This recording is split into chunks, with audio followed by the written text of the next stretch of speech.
Hi అండి, ఈరోజు అయితే ఇంకొక రెసిపీ మీతో షేర్ చేసుకుంటున్నాను. సో ఇది చాలా సింపుల్గా అయిపోతుందండి. ఆలూ ఫ్రై, పచ్చిమిర్చి ఆలూ ఫ్రై అనమాట. సో బ్యాచిలర్స్ కూడా ఈజీగా చేసుకోవచ్చు. మిక్సీ జార్లో ఒక 4-5 పచ్చిమిర్చిని, అలాగే చిన్న అల్లం ముక్క, పచ్చి కొబ్బరి చిన్న ముక్క చాలండి, జీలకర్ర వేసుకుని బాగా గ్రైండ్ చేసుకుని పక్కన పెట్టేసుకోవాలి. సో ఇంకా ఆయిల్ వేసుకొని పల్లీలు అయితే బాగా వేయించుకోవాలండి. పచ్చిశనగపప్పు, మినపప్పు, ఆవాలు, జీలకర్ర, కరివేపాకు.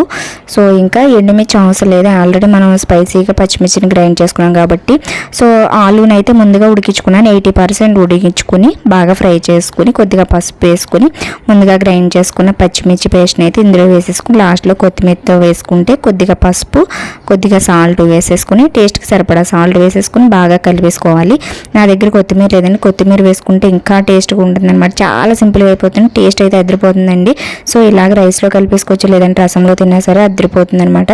సో మీరు కూడా తప్పకుండా ట్రై చేయండి, టేస్ట్ అయితే చాలా